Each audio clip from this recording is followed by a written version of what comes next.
さらに息の長いカメラになると思いますし、あとね、バージョン5ではソニーさんシャッターアングルへの対応をぜひお願いします。そこに対応してくれれば FX3 は僕の中で真の神機になることはね、本当間違いないですね。はい、というわけで皆さんどうもこんにちは、オックスアウトでございます。今日はね、先日リリースされた FX3、FX30、そして α7R5 のファームウェアアップデートの中に、個人的にね、ずっと待ってた機能がいくつか含まれていたので、ちょっとね、今日はそれらを紹介したいと思います。それが2つあって、1つ目がまず、シャッターアングルへの対応。いや、これはね、ほんと僕ね、前々からずっと言い続けて待ってたんですよ。いやー、ソニーさん、本当ありがとうございます。シャッターアングルって何っていう人も、いるかもしれないので、簡単に説明すると、シャッタースピードっていうのは通常、50分の1秒とか100分の1秒のように、時間で指定しますよね。でも、シャッターアングルっていうのは、角度でシャッタースピードを設定するんですよ。なんで角度って思うかもしれないんですけど、これはね、昔のビデオカメラで使われていた回転シャッターの仕組みに由来していて、円盤の一部が開いてるような形のシャッターが回転して、でそこを通る光がフィルムに当たって露光時間が決まっていたっていうのに由来してます。このシャッターアングルの何が便利かっていうと、フレームレートに合わせてシャッタースピードが可変するんですよ。例えばシャッターアングルを180度に設定しておけば、24fps で撮影しているときは自動的にシャッタースピードが48分の1秒になるし、60fps で撮影している場合だと120分の1秒に変わるんですよ。なのでシャッターアングルさえ設定しておけば、フレームレートに合わせていちいちね、シャッタースピードっていうのも合わせて調整しなくて済むようになるので、フレームレートを切り替えた時にシャッタースピードを切り替えるのを忘れててミスったとかっていうようなことがね、なくなるんですよ。で、僕はこれまでソニーのカメラには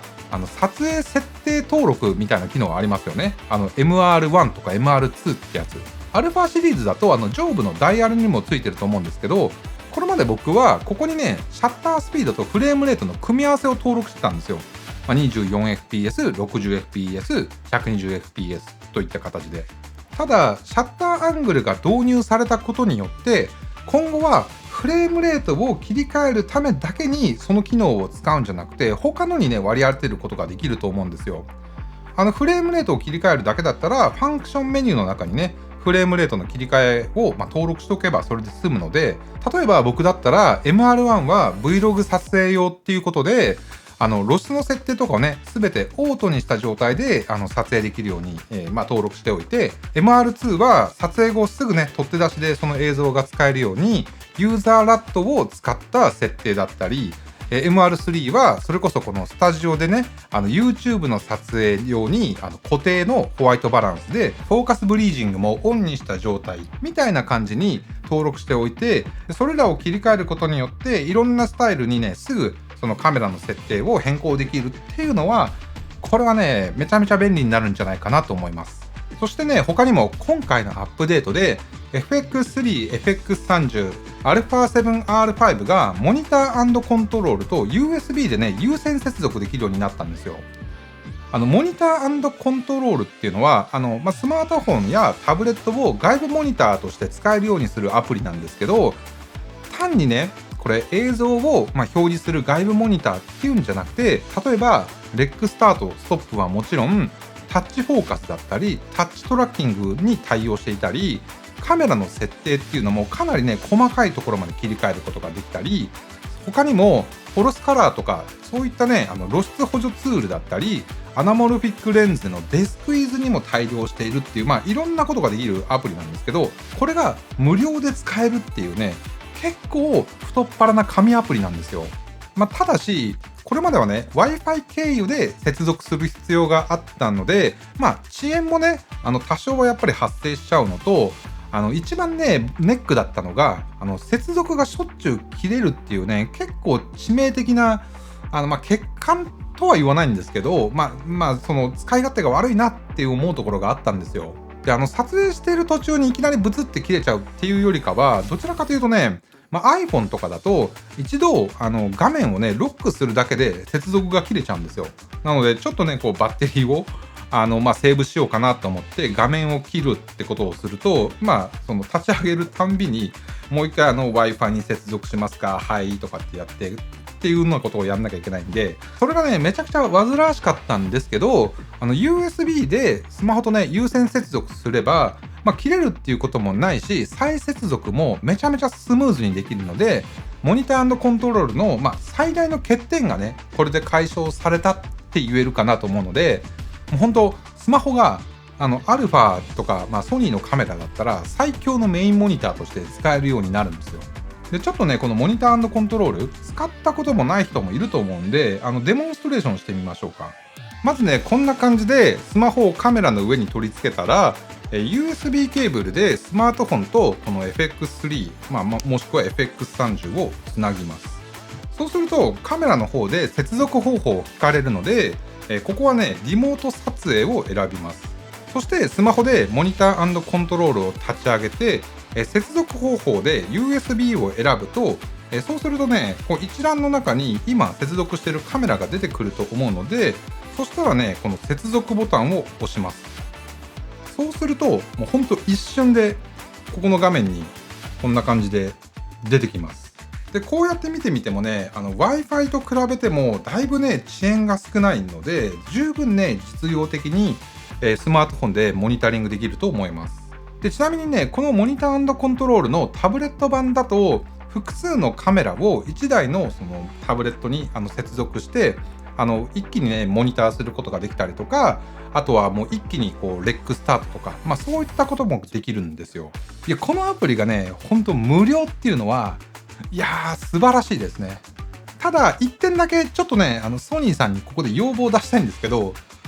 スマホで全画面モードっていうのはねちょっとちゃんと実装してほしいなと思ってます。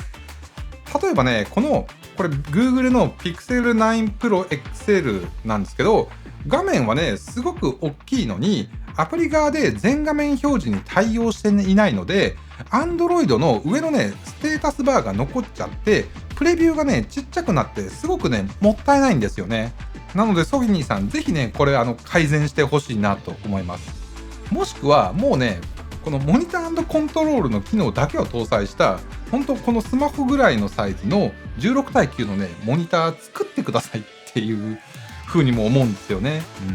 で今回のファームウェアアップデートではもう一つ α7R5 でブライトモニタリング時のピント拡大とマニュアルフォーカス時ピント拡大が使えるようになったんですよ。このブライトモニタリングっていう機能は一時的にその EVF とか背景モニターを増刊してくれてめちゃくちゃ明るくしてくれるんですよ。でその時にこれまでだとマニュアルフォーカスでピントを合わせようとしてたらそのフルブライトモニタリングで明るくなったのが元に戻っちゃってたんですよ。で今回のアップデートではそのフルブライトモニタリング中でもピント拡大ができるようになったので、整形写真とか風景写真撮ってる人、それ以外でもとにかく暗い場所にピントを合わせたい時っていうのはすごく便利なので、これもねすごい嬉しいアップデートかなと思いましたね。で今回 α7R5 のファームウェアアップデートの中にカスタムグリッドラインっていうね聞いたことのない機能が追加されていたので気になって調べてみたんですよ。でどうやらこれは自分で PNG ファイルでオリジナルのグリッドラインの画像を用意すれば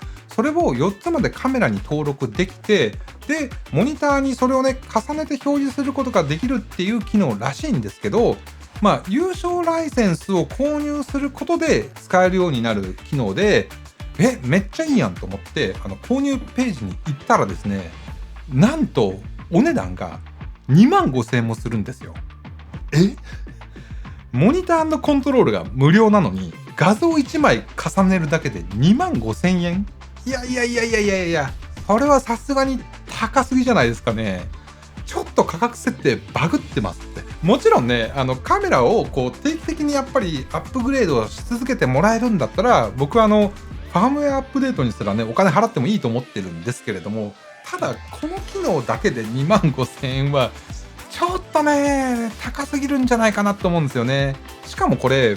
カメラごとに購入しなきゃいけないのでカメラが2台あれば5万円、5台あれば12万5千円ですよ。それだけの価値を感じる人もいるのかもしれないんですけど、ちょっとね、僕は無理かな。なので、今後も多分こういった優勝で機能開放されていくっていうものが、カメラ自体もね、もう発売からしばらく経ってるものも多いので、あるとは思うんですけど、もうちょっとね、1機能2万5千円みたいな話になってくるとちょっと辛いかなっていう気がするので、ぜひね、もうちょっと手出しやすい価格に設定してもらえるとありがたいかなっていうふうにも思います。というわけで今回はね、僕のメインカメラFX3、FX30、そして α7R5 にファームウェアアップデートが来たっていうことでね、ちょっと嬉しくて勢いで動画にしちゃいました。ぜひね、皆さんもこれらのカメラをお持ちであれば、ファームウェアアップデートをして早速ね、試してみてください。ちなみにね、モニター&コントロールは α1 や α9-3、あと α7S3 でも使えますし、来月には GBE1 だったり、あとは α7-4 でも使えるようになるみたいなので、それらのね、カメラをお持ちの方も、アップデートが来たらぜひね、これめちゃくちゃ便利なんで使ってみて試してほしいなと思います。はい。というわけで、本日の動画はね、以上となります。それでは皆さんまた次の動画でお会いしましょう。ピース。